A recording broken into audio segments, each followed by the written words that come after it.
출애굽기 1장. 야곱과 함께 각기 권속을 데리고 애굽에 이른 이스라엘 아들들의 이름은 이러하니 루벤과 시므온과 레위와 유다와 이사갈과 스불론과 베냐민과 단과 납달리와 갓과 아셀이요, 이미 애굽에 있는 요셉까지 야곱의 혈속이 모두 70인이었더라. 5절까지 봉독했습니다. 지난 시간으로 우리가 창세기를 모두 다 마무리 지었는데요. 오늘 출애굽기 내용을 들어가면서 창세기 내용과 출애굽기 내용을 정확하게 내용적으로 연결하는 작업을 끝내고 본문을 차례로 살펴가 보도록 그렇게 하겠습니다. 우선 여러분들이 가지고 계시는 교재 9페이지를 보시면 거기 목차가 나옵니다. 거기 목차를 보시면은 제1권 여호와의 언약 구약 성경이죠.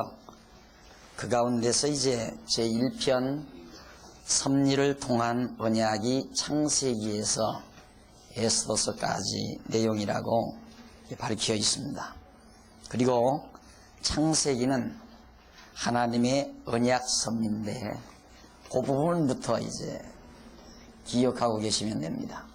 하나님의 언약 섭리가 창세기 내용인데 그동안 2달 반 가까이 걸쳐서 우리가 창세기를 공부한 것이 뭐냐면 하나님은 언약 섭리를 하셨다 하는 내용을 공부한 것입니다. 그럼 그 내용을 간단하게 제1절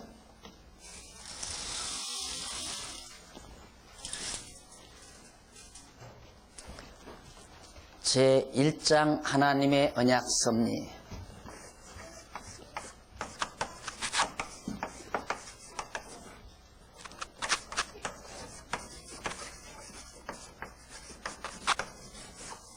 여기에서 제1절이 바로 인류의 시조와 언약.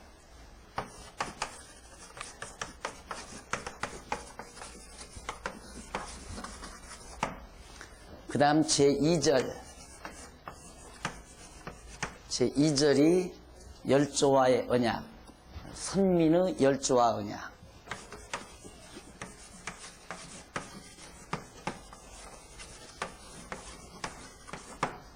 그 다음 제3절이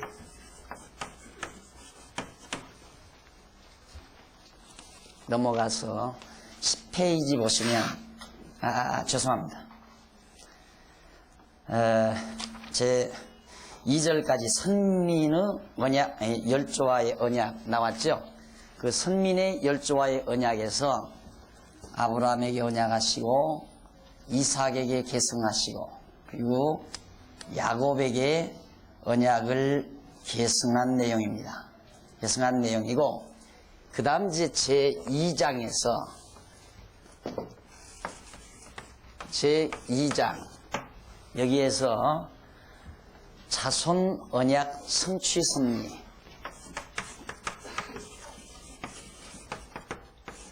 언약 성취 섭리.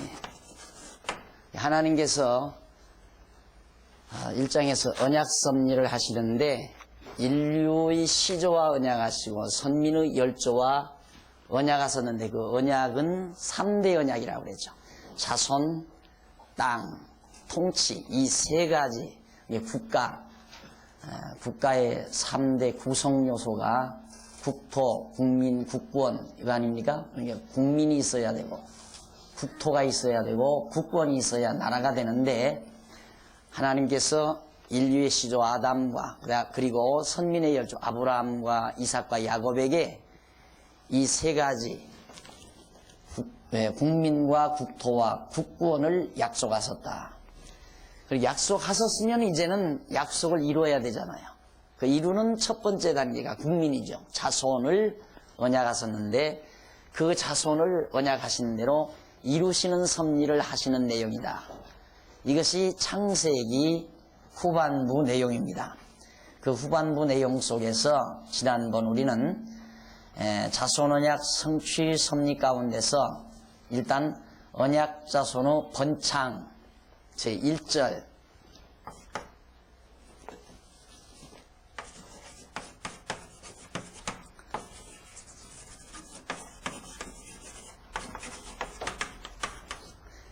이걸 지금 우리 공부해 가고 있는 겁니다. 언약 자손의 번창을. 그런데 지난번 언약 자손의 번창 제1절 공부하면서 그 가운데서 자손 보호와 형통, 언약 자손을 보호하시고 형통케 해주셨다. 왜? 그 자손을 번창케 해주실 약속을 이루시기 위해서는 그 언약 자손이 죽지 않도록 보호해야 되잖아요. 그래서 흉년 기간 동안에도 7년 대 흉년 기간에도 언약 자손이 망하지 않도록 요셉을 미리 애굽에 보내어서 잘 보존해 가지고 거기에서 그들이 좋은 농토를 차지해서 그 언약 자손이 무사하게 잘 살아가도록 보호하시는 데까지 여러분 지난번 공부하신 겁니다. 그러면 이렇게 보호하셨으면 자연히 이 부분에서 바로 저 부분에서 첫 번째 우리가 뭘 배웠느냐 하면 자손의 보호와 형통,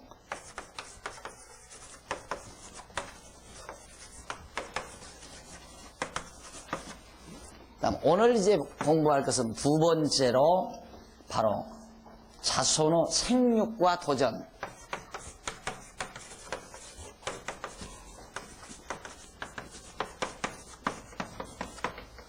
이스라엘 언약 자손이 생육하고 번성해야 되죠. 생육하고 번성한다 했으니까 그래서 자손이 생육하고 번성하는 그런 내용. 그래서 번성해가지고 도리어 애굽이라는 나라를 향해서 도전에 들어가는 그런 강대한 민족으로 하나님께서 언약 자손을 보호하시고 그들을 왕성하게 하시는 놀라운 섭리를 우리가 출애굽기에서부터 공부하게 되겠습니다. 그러면 우선 교재를 이제 안쪽으로 들어가셔서요. 출애굽기 쪽으로 한번 펴보시기 바랍니다. 출애굽기는 100 페이지입니다. 네, 118페이지 나옵니다. 118페이지에 보면 자손의 생육과 도전이 나오죠. 그러니까 여러분들이 적어도 이제 공부를 하셨으니까 이 줄거리는 아시겠죠? 이 줄거리. 이 줄거리가 생명이에요. 이것이 성경의 가장 깊은 뜻이라 말입니다. 그러니까 성경의 깊은 뜻은 한두 구절에서 나오는 게 아니라 한 챕터, 큰 범주 안에서 자꾸만 깊이 있는 내용이 나오는 거예요. 그러니까 가장 깊이 있는 성경의 내용은 성경 66권 전체의 내용 속에서 나오는 것이지 성경 한 구절 가지고 안 그러면 단어 하나 가지고 휴벼파는 데서 성경의 깊이가 나오는 것이 아니라는 뜻입니다. 그러니까 이제 창세기는 여기까지가 창세기예요. 창세기 줄거리. 얼마나 쉬워요. 하나님의 언약 섭리, 하나님의 언약 섭리. 그 다음 두 번째는 자손 언약 성취 섭리가 시작이 되다가 끝나는 거예요. 여기에서 계속되는 거죠. 자손 언약 성취 섭리. 이것은 언약 자손을 번창시키고 그러기 위해서 자손을 보호하시고 형통케 하고 그 자손이 생육하고 번성해서 애굽을 도전하게 만드는. 왜? 애굽에서 400년 있다가 나오게 하신다고 하나님 언약하셨잖아요. 그러니까 나오려면 애굽을 이겨먹어야 나오지 애굽에게 져서는 나올 수가 없잖아요. 이렇게 성경은 아주 간결하게 돼 있어요. 어려운 게 아니라 말입니다. 아주 간단하잖아요. 아주 정확하고. 그러면 이런 내용을 통해서 우리에게 무엇을 말하려고 하는 건가? 간단해요. 하나님. 이렇게 섭리하시는 하나님 여호와를 우리 알아라 그 말이에요. 이렇게 모든 일을 하나님이 다 작정하셔서 그대로 언약하시고 언약대로 지금 이루어 가신다 이 말입니다. 이렇게. 그것이 우리가 섬기는 하나님이다. 그런 하나님을 우리가 분명히 알고 경외케 하기 위해서 성경을 우리에게 주신 것입니다. 자, 이쯤 됐으면 이제 성경의 방향 제시가 확실해진 겁니다. 성경의 내용이 어느 방향으로 가느냐? 우리가 드라마를 한 편 봐도 그러잖아요. 드라마가 예를 들어서 2달짜리면 뭐 1일 연속극 같으면 한 60회 방영된다. 그럼 벌써 한 4, 5회 정도 드라마가 4, 5회 정도 딱 진행이 되면 대충 감을 잡죠. 아, 이 드라마가 어느 방향으로 가겠구나. 주연은 누구고 엑스트라는 누구고 이 드라마의 중심 포인트가 어디겠다라고 하는 것을 대충 짐작할 수 있죠. 그런 것처럼 우리가 성경을 창세기를 공부하고 지금 출애굽기에 넘어가니까 아하, 성경이란 바로 이런 내용을 지니고 있구나. 그 내용 감을 잡을 수 있잖아요. 그렇게 성경은 쉽고 가벼운 것입니다. 어려운 것이 아니고요. 그러니까 여러분들이 여기서 공부하는 것은 어떤 제가 만들어낸 이론을 공부하는 게 절대 아니라는 거. 그냥 성경 자체가 가지고 있는 그 논리를 제가 알기 쉽게 여러분들에게 이렇게 체계를 잡아서 전해드리는 것 뿐이니까 여러분들이 확인할 것은 참말로 오늘 배우는 것이 자손 생육시키고 애굽을 향해서 도전하는 내용이라는데 참으로 성경이 그런가? 그것만 확인하시면 되는 거예요. 그것이 성경에서 확인만 되면 이 내용이 맞다는 얘기죠. 이 내용이 맞으면 바로 성경이란 이런 줄거리다. 얼마나 쉽습니까? 그런데 이런 하나님이 살아계셔서 분명히 세계 역사도 지배하시고요. 대한민국 역사도 하나님이 주관하시고 또 여러분의 가정사도 일일이 하나님이 보살피시며 여러분의 개인의 삶도 일일이 인도해 가시는데 우리는 이런 하나님을 모르니까 전부 내 욕심대로 내 생각대로 내 욕망대로 살아가려고 노력하다가 보니까 산다는 것처럼 힘겨운 게 없죠. 그렇잖아요. 산다는 것이 얼마나 힘겹고 고달픈 일입니까? 그러나 하나님 여호와를 알고 살면 사는 것처럼 쉬운 게 없어요. 왜 쉬운가? 되어지게 하시는 대로 살아버리니까. 하나님께서 되어지게 하시는 대로 사실 지금까지 우리가 살아온 것도 되어지게 하시는 대로 살아온 거거든요. 내 계획대로 살아온 게 아니라 내 계획은 자꾸 무너지고 벽에 부딪히고 함정에 빠지곤 했지만은 결국 우리는 지금까지 살아왔단 말이에요. 어떻게 살아왔는가? 되어진 대로 살아온 거예요. 되어지게 해주시는 대로. 마찬가지로 앞으로 살아갈 것도 하나님께서 되어지게 하시는 대로 살게끔 되어 있어요. 그러니까 되어지는 대로 사는데 사는 것이 얼마나 쉽습니까? 안 그래요? 그러니까 하나님 여호와를 분명히 알고 살면 산다는 것처럼 쉽고 아름다운 것이 없지만은 여호와 하나님을 모르고 살면 산다는 것처럼 고달프고 힘겨운 것이 없다 하는 것을 우리가 쉽게 정리할 수가 있습니다.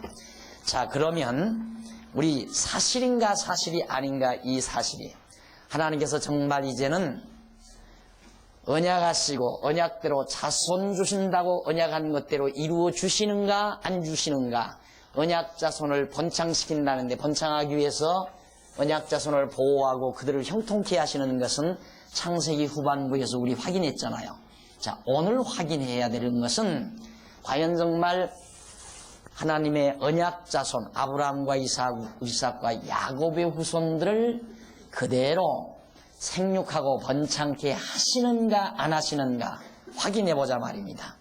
자, 그러면 이제 조금 전 제가 읽어드린 말씀 공독해 드렸는데 여기 말씀은 결국 출애굽기 1장에서 10장까지 내용이에요. 1장에서 10장까지가 자손의 생육과 도전 내용인데, 거기에서 이스라엘 열조에게 세우신 첫째 언약을 이루어 주시오. 첫째 언약이란 자손 언약이죠. 국민, 이게 첫 번째 언약 아니, 두 번째 언약이 땅, 국토 언약이고, 세 번째 언약은 통치 언약이라 말입니다. 이게 3대 언약 가운데, 세 가지 언약 가운데 첫 번째 언약을 이루어 주시는 것이 1장에서 10장까지 생육하고 도전하게 하시는 내용이.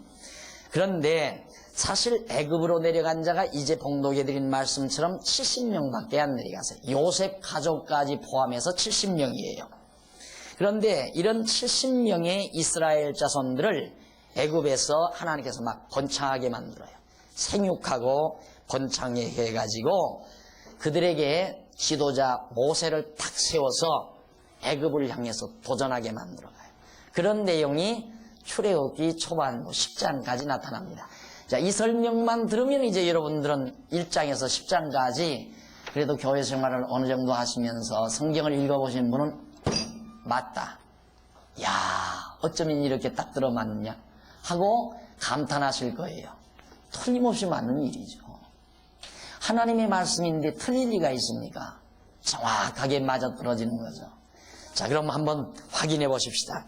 우선 그 가운데서 1장과 2장 사이에서 자손의 생육과 실현, 하나님께서 자손들을 번창시키는데 그냥 형통하게 번창시키는 게 아니에요. 많은 어려움 가운데서 번창을 시켜요. 이유가 어디에 있느냐면요, 우리 인간들은 얼마나 고약스러운지 하나님이 눈에 안 보이잖아요. 실상 눈에 보이지 아니하는 것에 의해서 모든 것이 존재하고 있는데도 우리 인간들은 보이는 것이 더 중요한 줄 알아요. 우리가 지금 살아 숨쉬고 이렇게 살아가는 것도 보이지 아니하는 생명력에 의해서 우리가 살고 있거든요. 그런데 보이지 아니하는 생명력은 덜 중요하게 생각하고 보이는 내 키가 몇 센치냐, 내 허리 사이즈가 얼마냐, 내 콧날이 얼마나 오똑하냐, 이런 데 더 관심이 있다 이 말이에요. 이것이 인간의 습성이에요. 본래의 습성. 왜? 보이는 것만 보고 살아왔으니까. 그러다 보니까 하나님이 눈에 보이지 아니하니까 하나님에 대해서 자꾸만 잊어요, 인간들이. 그러니까 어떤 일이 잘 되면요, 보이지 아니하는 하나님이 잘 되게 해서 잘 된다고 생각하는 사람은 거의 없어요. 야, 이번에 내 계획이 참 제대로 잘 들어맞았다. 내가 계획을 잘 세워서 일이 잘 된다는 거죠. 모든 일이 잘 되면. 그리고 야, 내 능력이 대단하다. 또 내 수완이 대단하다. 잘 되는 일은 다 자기 탓이에요. 자기가 잘나서 다 잘 되는 거예요. 못 되는 일은 남편이 그래서 못 된 거고, 누님이 그래서 못 된 거고, 친구가 그래서 못 된 거고, 다 자기 책임은 없는 거예요. 그게 인간이 가지고 있는 기본 생각의 틀입니다. 잘된 것은 다 자기 탓, 못된 것은 다 남의 탓. 이러다 보니까 하나님께서 우리 인간에게 하나님이 하시는 일이라는 것을 깨닫게 하기 위해서는 어떠한 일이든지 그냥 순조롭게 술술술술 풀려가게 하시지를 않아요. 우리 창세기에서 공부할 때도 그러지 않았어요? 창세기에서 공부할 때도 보면 하나님께서 꼭 이스라엘 백성에게 어려움 주지 않아요. 흉년을 준다 말입니다. 흉년 주지 말고 요셉도 애굽에 팔려가지 말고 그냥 야곱이 살던 고향집에서 12 형제와 함께 오손도손 잘 먹고 잘 살 수 있도록 풍년이 들어서 곡식도 잘 되고요, 형제들끼리도 싸하지 않고 행복하게 풍성하게 잘 살게 했으면 얼마나 좋아요. 그런데 하나님 그렇게 안 하시잖아요. 하나님께서 그렇게 역사하잖아요. 어려움을 주어요. 흉년이 들게 해요. 요셉이 팔려가게 만들어요. 애굽에 가서 고생하게 만들어요. 그래가지고 형제들도 온갖 고생을 다 치르게 만들어요. 그렇게 해서 하나님이 하시는 일을 인간들로 하여금 깨닫게 하신다 이 말이에요. 그러니까 성도 여러분, 세상 아예 하나님 알고 나면 포기해버려야 돼요. 내가 이 세상 평탄하게 산다, 이것 깨끗이 포기해버려야 돼요. 그걸 싹 포기해버리고 하나님께서 언제 나에게 어떤 어려움을 주실는지 모른다. 각오를 하고 살아야 돼요. 어려움이 올 것을 각오하고 살아라 이 말입니다. 각오하고 사는 사람에게는 어려움을 거뜬히 넘길 수 있어요. 왜? 올 게 오니까 당황을 안 해요. 올 게 왔구나. 그래서 참는 힘이 강하게 돼요. 왜? 하나님이 그렇게 우리를 섭리해 가시니까. 어려운 일을 주어서 그 어려움 속에서 도저히 안 되겠다 하고 포기했을 때 하나님께서 당신의 능력으로 일들을 이루어가게 하고 내가 생각했던 것보다 더 좋게 하나님이 일을 만들어가므로 과연 하나님이 살아계셔서 내 앞길을 이렇게 인도해 간다는 사실을 확실히 나로 하여금 믿게 만들어 가신다 이 말입니다. 이것이 하나님의 섭리 방법이에요. 그러니까 여기 지금 이스라엘 자손들을 생육하고 번성케 하는데도 그냥 평탄하게 시키는 게 아니에요. 온갖 시련을 줘요. 어떤 시련을 주는가 한번 확인해 보십시다. 우선 1장에 보면 자손의 생육과 애굽의 학대의 장면이 나와요. 여기 나오잖아요. 하나님께서 이스라엘 백성들 언약자손 번창하게 해주시려면 언약자손들 다 편안하게 강제노동도 하지 말고 노예노릇도 하지 말고 편안한 집에서 깨끗한 집에서 호화로운 집에서 여자들도 정말 고통한다고 편안한 상태에서 자녀들을 많이 낳게 해줘야 된다고 우리는 생각하잖아요. 그렇게 하면 얼마나 좋겠어요. 그런데 하나님 그렇게 안 하신다니까요. 이스라엘 남정네들은 전부 강제노동소에 끌려가가지고 노예 현장에서 노예 노릇하고 있어요. 그런데 한번 보십시다. 1절로 5절 70이 내려갔다고 그랬죠. 1인명밖에 안 내려갔는데 6절로 7절 그 후 야고보 자손이 애굽에서 생육하며 당대해지더라는 내용이 나와요. 6절 요셉과 그 모든 형제와 그 시대 사람들은 다 죽었고 요셉 시대 사람들은 그러니까 창세기 후반 때 요셉 시대 사람들은 다 이미 늙어 죽었고 이스라엘 자손은 생육이 중다하고 아주 많단 말입니다. 굉장히 생육이 많아요. 많고 번식하고 창성하고 심히 강대하여 온 땅에 가득하게 되었더라. 그러니까 요셉이 팔려가서 살아갈 때 겨우 야곱의 자손들 70여 명밖에 안 내려갔는데 그동안 세월이 지나면서 모두 다 죽고 요셉 시대 사람들은 그 후손들이 얼마나 많이 중다하게 번식하고 창성했는지 온 땅의 그 지역에 이스라엘 자손들이 살고 있는 그 지역에 가득하게 됐더라. 인구가 많아졌다 그 말이에요. 틀림없죠? 그런데 8절부터 14절 보면 새 애굽 왕이 일어나서 이스라엘 자손을 더욱 학대하는 내용이 거기 나옵니다. 요셉을 알지 못하는 새 왕이 일어나서 그럴 수밖에 없잖아요. 요셉도 죽었으니까 창세기 후반에서 죽었죠. 끝부분에서. 근데 요셉이 죽었는데 요셉을 알고 있는 왕만 그냥 있어도 학대가 없겠죠. 왜? 요셉 덕분에 애굽이 망하려다가 살아났으니까 요셉의 공로를 생각해서라도 이스라엘 자손들에게 학대가 없었을 터인데 요셉을 모르는 새로운 왕이 애굽에도 등장을 했어요. 이가 등장을 해가지고 어떻게 하는가? 애굽을 다스리더니 9절 그가 그 신민에게 이르되 자기 백성들에게 이르되 이 백성 이스라엘 자손이 우리보다 많고 강하도다. 어찌된 일이냐 이거예요. 저 사람들 올 때 70명밖에 안 왔는데 지금에 와서 보니까 우리 백성의 수보다도 많아진다 이 말이에요. 그러면 주객이 전될 거 아니에요. 뭐 백인돌을 굴러온 돌이 차고 뺀다면서요. 그러듯이 나그네처럼 굴러 들어온 종족들이 이제는 너무너무 창성하고 왕성하니까 그들이 도리어 애굽 땅을 몽땅 차지하고 살까 두렵게 되어지는 거란 말이죠. 사실 지금 아메리카 대륙이 그런 짝 아닙니까? 미국 사람 아메리카 대륙이 처음에야 흑인들을 사다가 노예로 시켰죠. 자기네들이. 노예로 부렸단 말입니다. 그런데 세월이 점점 가면서 흑인들은 산화 제한을 안 해요. 그런데 백인들은 계속 산화 제한을 하고 사니까 점점 흑인들의 숫자가 지금 미국 사회에 늘어나잖아요. 골칫덩어리죠. 지금 골칫거리죠. 그러다 보니까 흑인들이 정계에 많이 들어오게 된단 말이죠. 나라 빼앗기는 거죠. 흑인에게 빼앗기는 거예요. 그래서 그들은 망하는 거예요. 결국. 그렇게 되면. 미국이 망한다는 이유가 바로 그런 면에서도 우리가 예측할 수 있는 거죠. 그런데 지금 이스라엘 민족이 그런 형편이라 말입니다.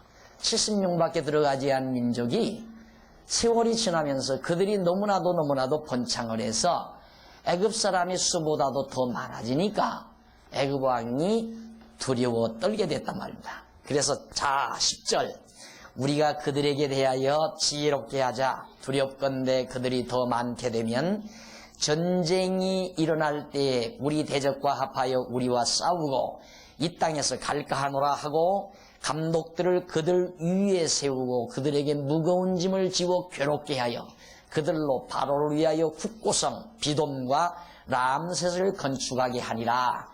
그러나 학대를 받을수록 더욱 번식하고 창성하니 애굽 사람이 이스라엘 자손을 인하여 근심하여 이스라엘 자손의 역사를 엄하게 하여 고역으로 그들의 생활을 괴롭게 하니 곧 흥이기와 벽돌 굽기와 농사의 여러 가지 일이라 그 시키는 역사가 다 엄하였더라.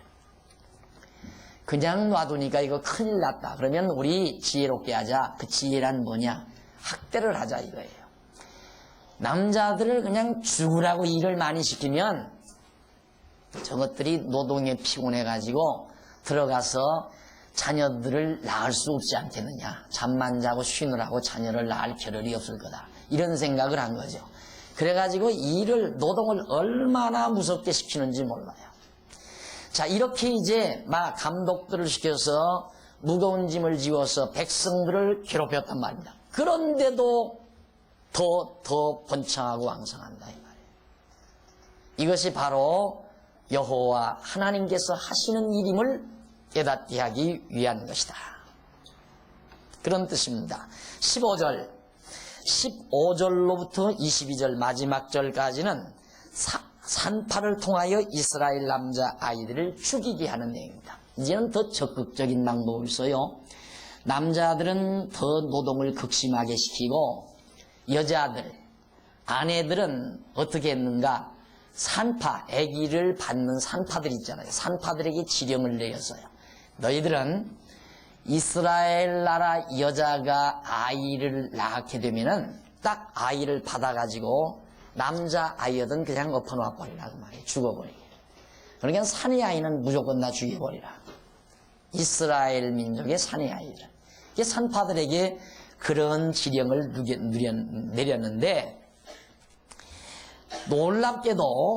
놀랍게도 그들이 이 여인들이 그런 지령을 받고도 살려줘요. 다 남자아이들을 전부 살려놨단 말입니다.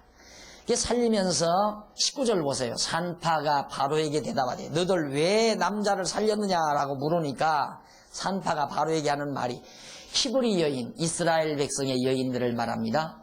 그때 이제 애굽에서는 이스라엘 민족을 히브리 민족이라고 그렇게 이제 호칭을 했어요.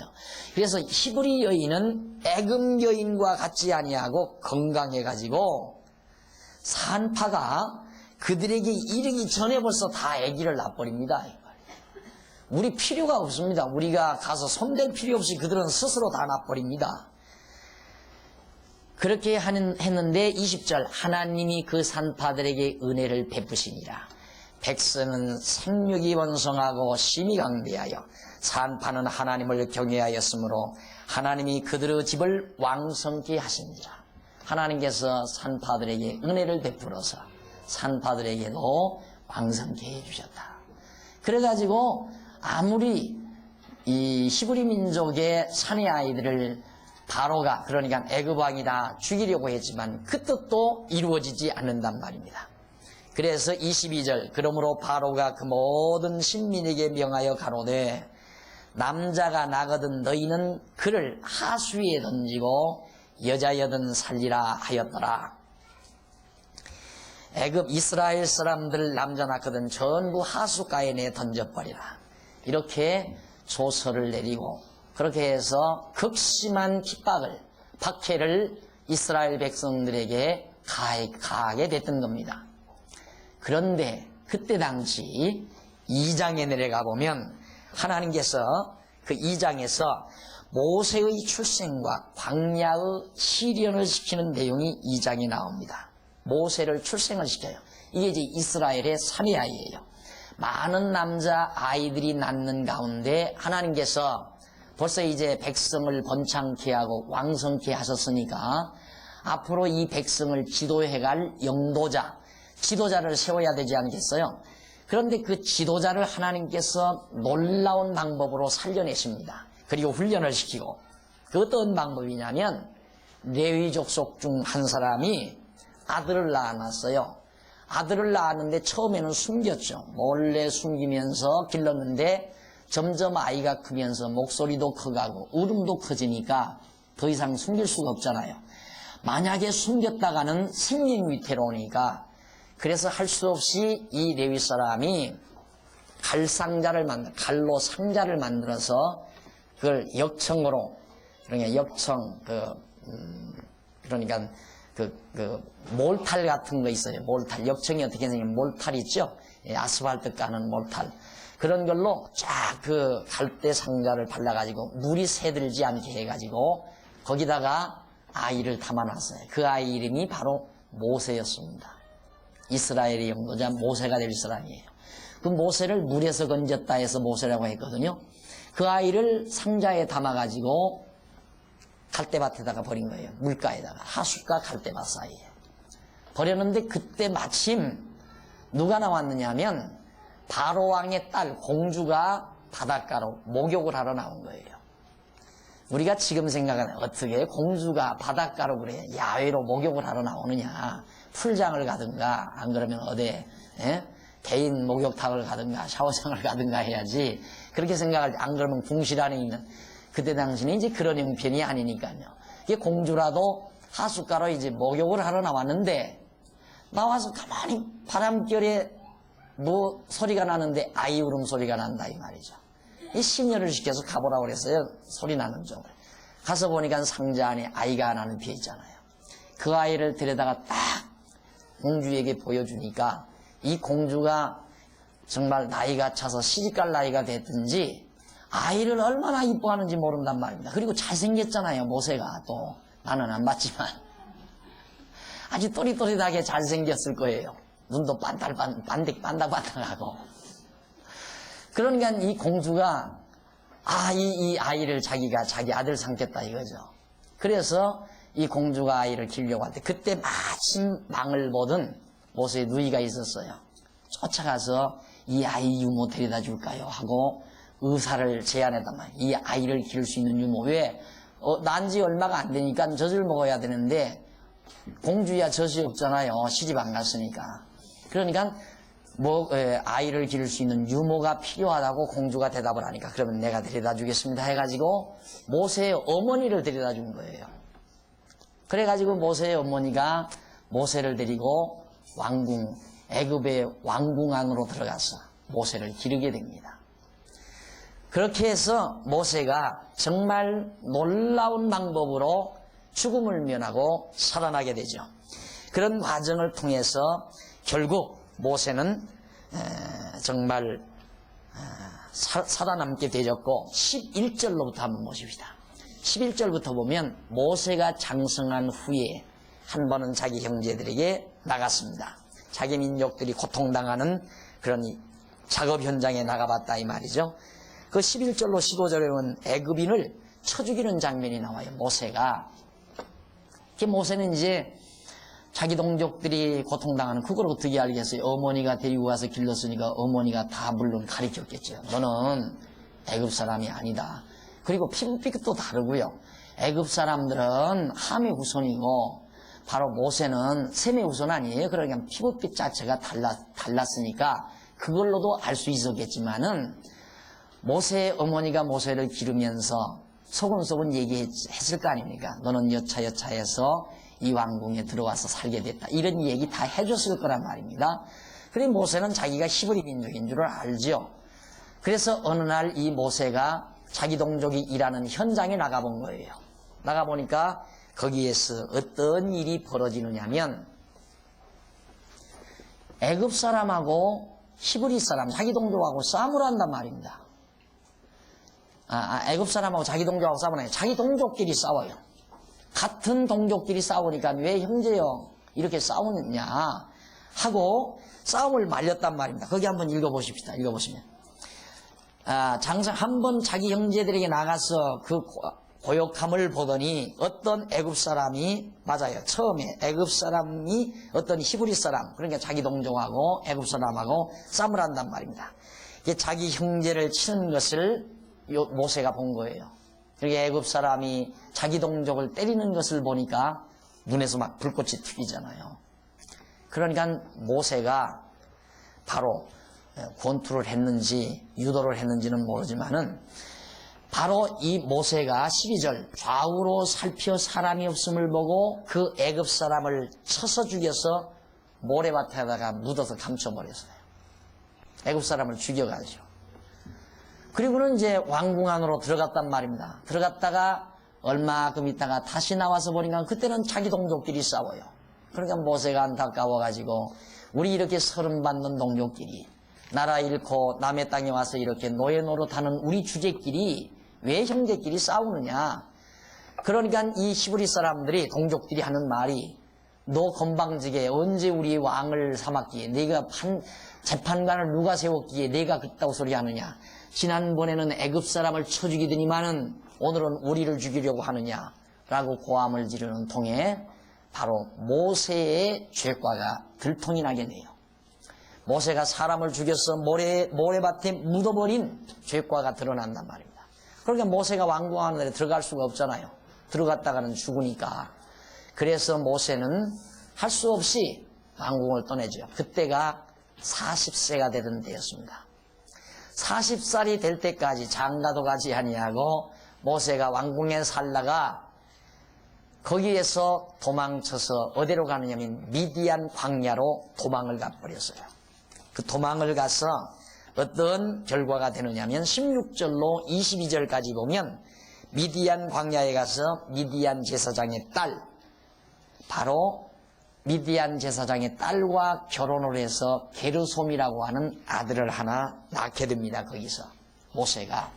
그렇게 모세는 이제 도망을 갔는데 마침 거기서 미디안 제사장의 집에 가가지고 그 집에 딸이 있어서 그 집에 딸과 결혼해서 처가살이를 하게 된 거죠. 거기에서. 참 비참한 생활을 모세가 하면서 계속 거기서 이제 살아가는데 23절 보십시다. 2장 23절 거기 보시면 여러 해 후에 애굽 왕은 죽었고 이스라엘 자손은 고역으로 인하여 탄식하며 부르짖으니 미디안 제사장의 딸과 결혼해서 게르솜을 낳고 사는 동안 여러 해가 지났죠. 그런 후에 보니까 그때 애굽 왕 그러니까 모세가 같이 있었던 그 애굽 왕은 죽었고 그리고 이스라엘 자손은 고역이 점점 더 심해진단 말입니다. 얼마나 심한지 몰라요. 그래서 인하여 탄식하며 부르짖으니 그 고역으로 인하여 부르짖는 소리가 하나님께 상달이 됐다고 그랬어요. 그러니까 하나님께 부르짖은 게 아니라 너무너무 괴로우니까 막 탄식 소리를 하는 거예요. 백성들이, 이스라엘 백성들이. 그래서 그 소리를 하나님이 들으시고 어떻게 아브라함과 이삭과 야곱에게 세운 무엇을 그 언약을 기억하사 이스라엘 자손을 권념하셨더라. 이걸 기억한 거예요.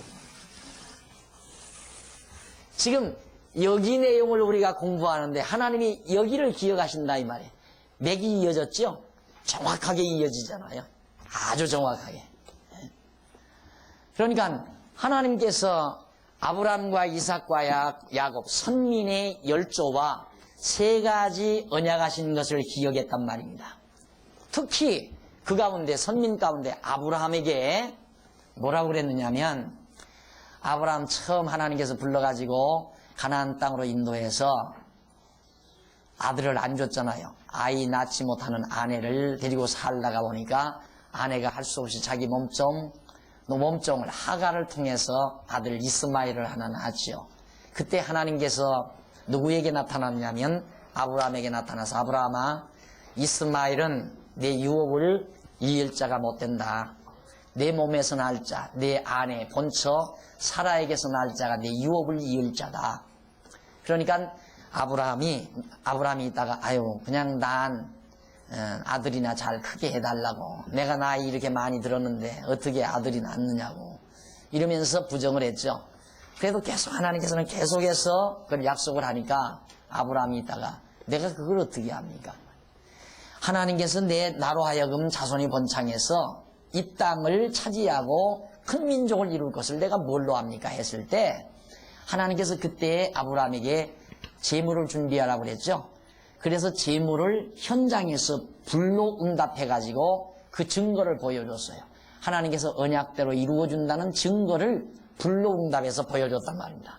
그리고 또 하나의 증표로는 네 자손이 이방에 가서 400년 동안 종살이 한다고 그래서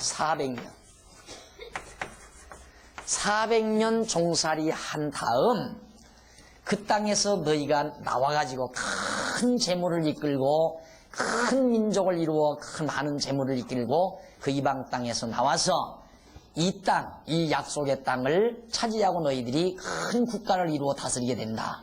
이걸 약속했단 말이죠. 그걸 하나님이 기억하신 거예요.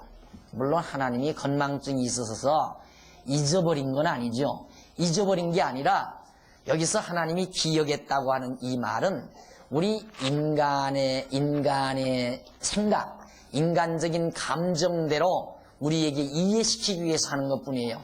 하나님이야 영원한 하나님이신데 영원하신 하나님이 과거, 현재, 미래의 것이 따로따로 있는 게 아니에요.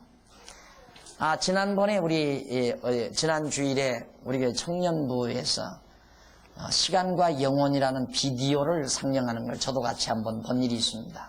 본 일이 있는데 이게 완전히 모든 물체라고 하는 것이 모든 물체나 시간과 공간은 빛의 속도로 달려버리면 공간도 없어져 버리고 시간도 없어져 버려요.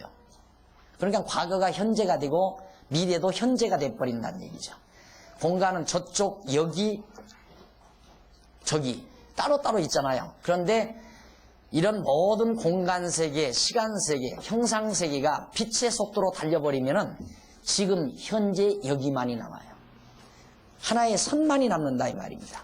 그러니까 영원하신 하나님에게 무슨 잊어버리는 일이란 있을 수가 없죠. 그러나 어차피 시간세계 속에서 하나님이 당신을 우리에게 계시해 주시려고 과거에 아브라함에게, 이삭에게, 야곱에게 언약하셨던 그 언약을 하나님은 기억하시고 백성들을 권념하기 시작했다 하는 얘기예요. 하나님께서 이스라엘 자손을. 그러니까 하나님께서는 이 언약을 이루시기 위해서 섭리에 가신다는 뜻이죠.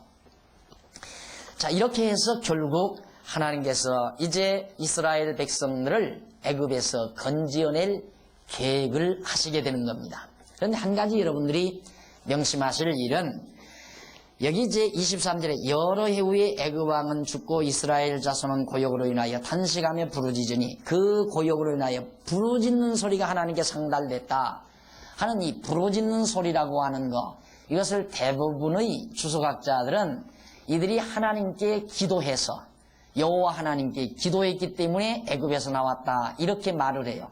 그런데 여기 부르짖었단 말은 하나님께 부르짖었단 말이 아니에요. 너무 고통이 심해서, 노동이 심해서 괴로워서 울부짖었다는 말이에요.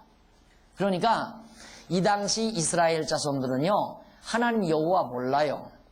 알 길이 없죠. 애굽에서 지금 이때가 벌써 애굽에 들어온 지가 400여 년이 거의 되던 해인데 벌써 세월이 70여 명이 애굽으로 들어간 이후로 세월이 한 400여 년이 지난 이후라 말입니다. 그러니까 그때 그들이 여호와 하나님을 알긴 있어요.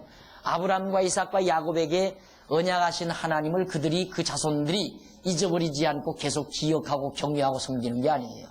도리어 애굽 사람들에게 얽매여서 애굽의 노예가 돼가지고 애굽 신을 섬기고 애굽 사람들에 의해서 생각하게 되고 애굽 사람들에 의해서 우상을 섬기게 되고 그러며 살지. 야, 우리는 애굽 신 섬길 테니까 너들은 너희 신 여호와 신을 섬겨라. 그렇게 놔둔 게 아니란 말입니다. 그러니까 이스라엘 백성들이 하나님 여호와를 알고 아이고 하나님이여 우리 괴로워 못 살겠습니다. 우리 좀 살려주십시오. 그리고 기도한 것이 절대로 아니라는 것. 이 한 가지 꼭 기억하십시오.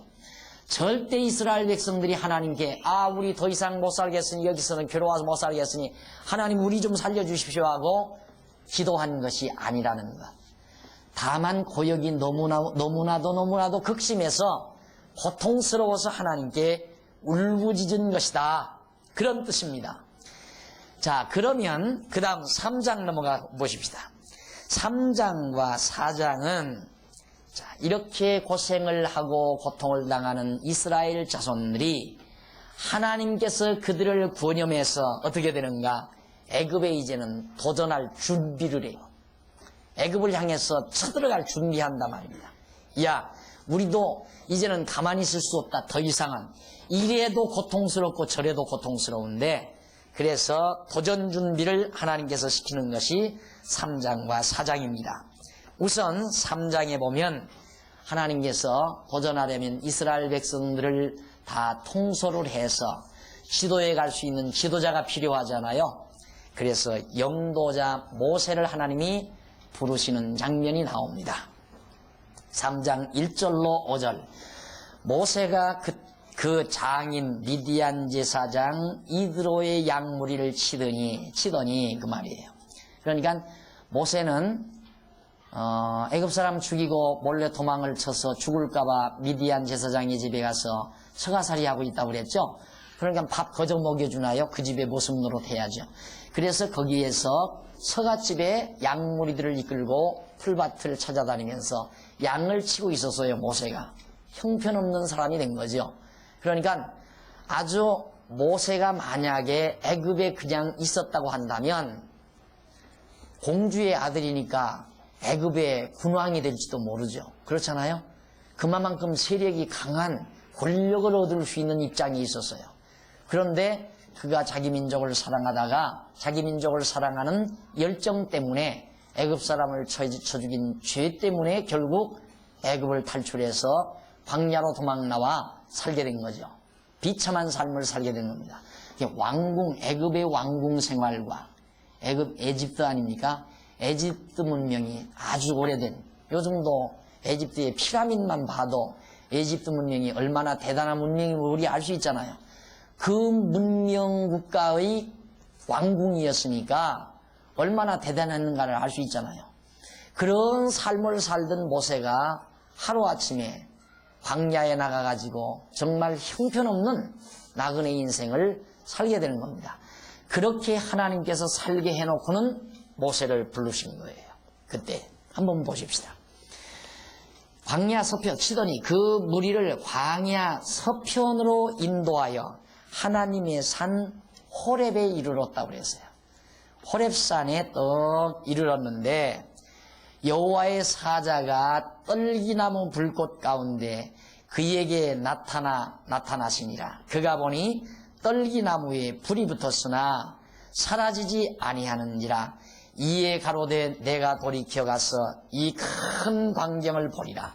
떨기나무가 어찌하여 타지 아니하는고 하는 동시에 여호와께서 그가 보려고 돌이켜 오는 것을 보신지라.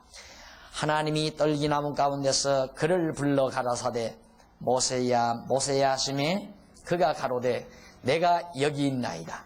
하나님이 가라사대 이리로 가까이 하지 말라.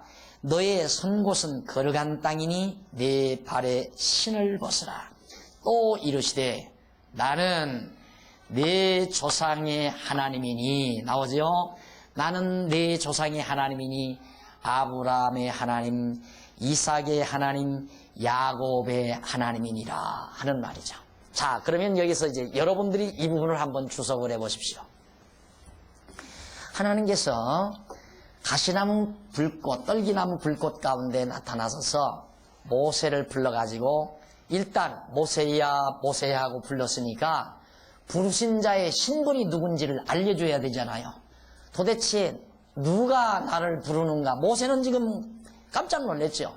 그 광야 허벌판 가운데 호렙산 부근 가시나무 불꽃 가운데 그냥 가시나무에서 불꽃이 막 타는데 가시나무는 타지를 않는 거예요. 불꽃만 막 일어나고요.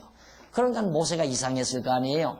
그래서 불꽃 나는 대로 가시나무 불꽃 더미로 가까이 가는데 그 불꽃 가운데서 음성이 들려나오는 거예요. 모세야, 모세. 누가 불렀는지 신분을 밝혀야 되는데 바로 부르신 하나님이 모세에게 신분을 밝힐 때 나는 누군지 아느냐? 이스라엘의 하나님. 첫째 그렇게 얘기해요. 나는 누구냐면 하나님이 가라사대 이리로 가까이 하지 말라. 이걸 너는 네 거룩한 땅이니 발에 신을 벗으라면서 6절 또 이르시되 나는 네 조상의 하나님이니 조상 아브라함과 이삭과 야곱의 하나님이라니 조상. 그러니까 모세의 조상은 아브라함과 이삭과 야곱 10조를 말하는 거거든요.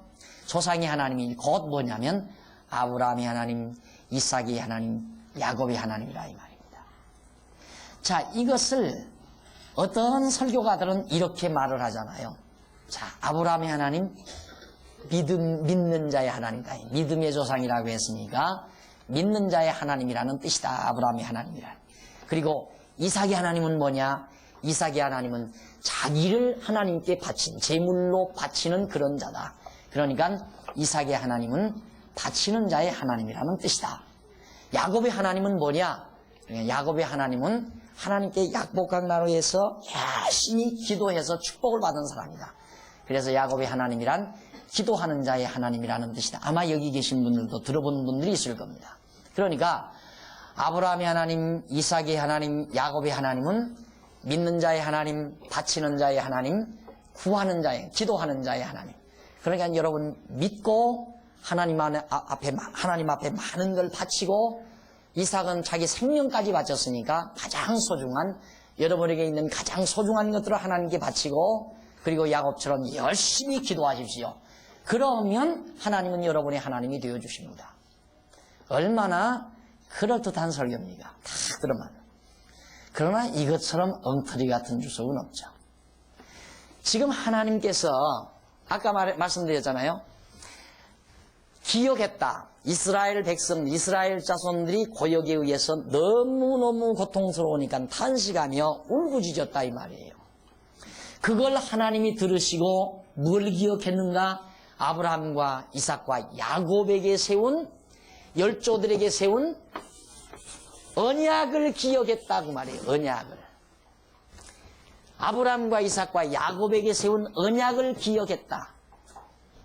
그러면 나는 너희 조상의 하나님, 하나님께서 그랬죠. 나는 네 조상의 하나님, 아브라함과 이삭과 야곱의 하나님이란 말이죠. 아브라함과 이삭과 야곱의 하나님이란 말은 바로 무엇을 뜻하는 건가? 두말할 것 없이 언약을 세우신 하나님을 말한다. 언약을 세우신 여호와. 나는 누구냐면 너희 조상 아브라함과 이삭과 야곱에게 언약을 세우신 여호와이다. 그렇게 소개하는 말이에요. 아브라함의 하나님, 이삭의 하나님, 야곱의 하나님이란 말은 여호와라다 이 말. 내가 여호와다. 언약 세우신 여호와다. 이걸 밝히려고 하는 것이지 무슨 믿는 자의 하나님, 바치는 자의 하나님, 구하는 자의 하나님. 어저께는 춘천에 가서 강의를 하고 끝나고 내려오는데 어느 장로님, 사모님이 나한테 그래요. 목사님, 장로 사무일 하기 힘들대요. 왜 그러냐니까 장로 사무라서 철야기도 안 나갈 수도 없지, 새벽기도 안 나갈 수도 없지.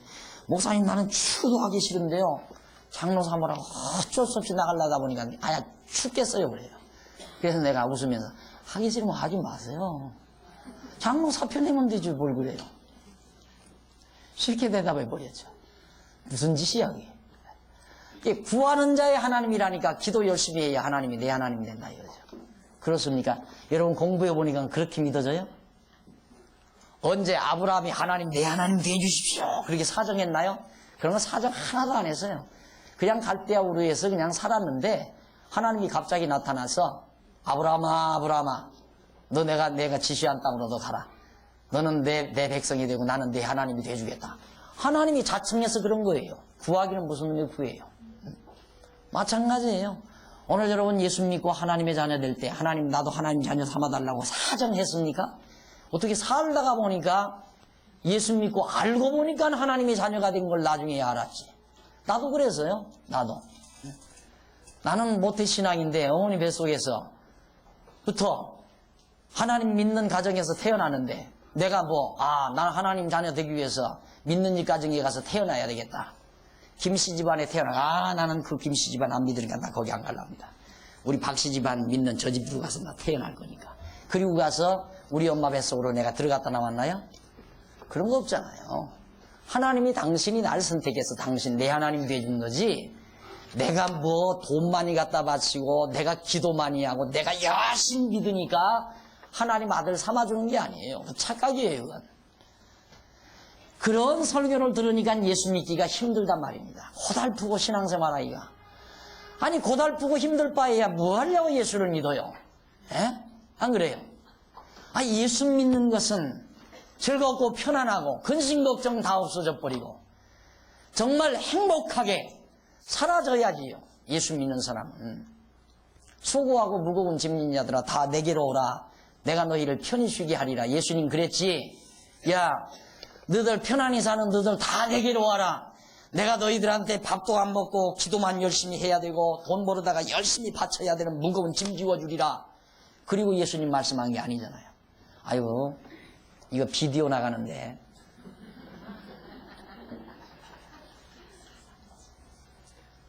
말이야 바른 말이죠. 바른 말 했는데 어쩔 거예요. 봐야죠. 이런 걸 이단이라고 하는 거예요. 이런 얘기 한다고 이단이래요. 날더러.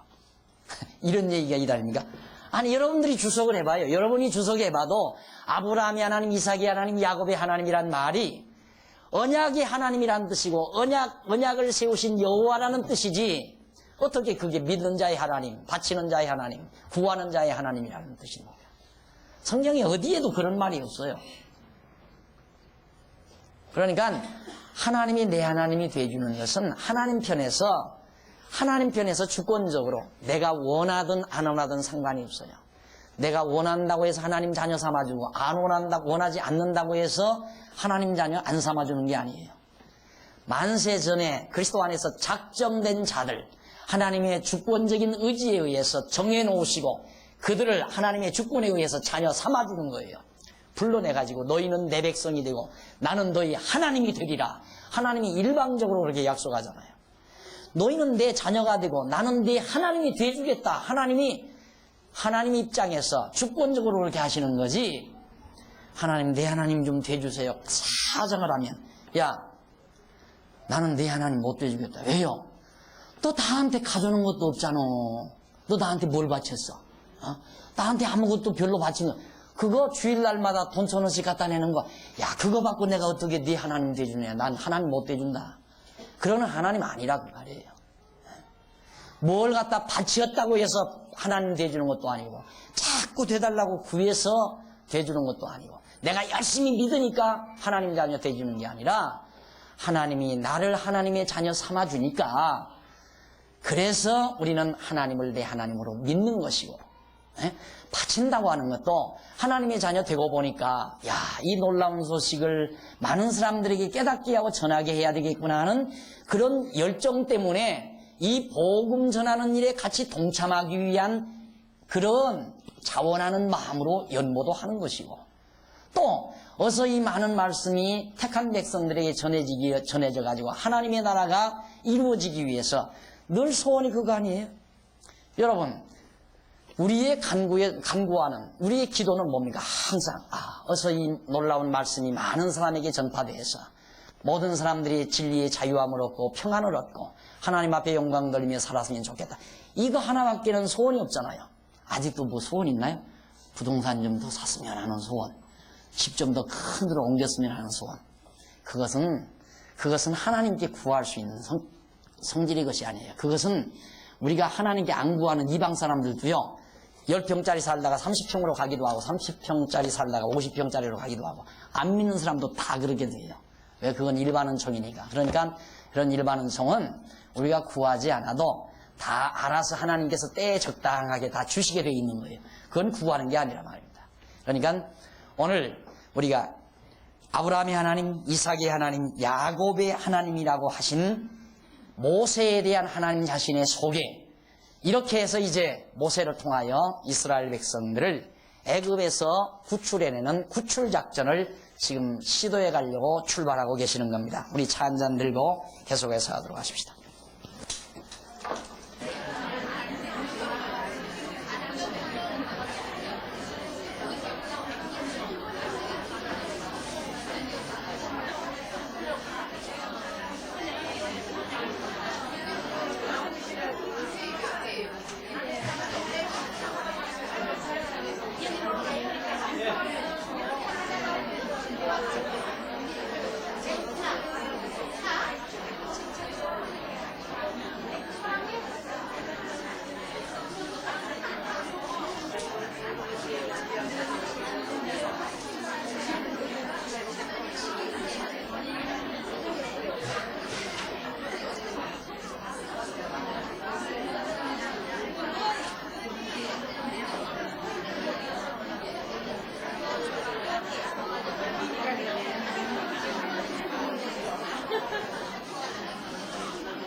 시작. 7절부터 여호와께서 가라사대 내가 애굽에 있는 내 백성의 고통을 정령히 보고 그들이 그 간역자로 인하여 부르짖음을 듣고 그 우고를 알고 내가 내려와서 그들을 애굽인의 손에서 건져내고 그들을 그 땅에서 인도하여 아름답고 광대한 땅, 젖과 꿀이 흐르는 가나안 땅, 곧 가나안 족속, 헷 족속, 아모리 족속,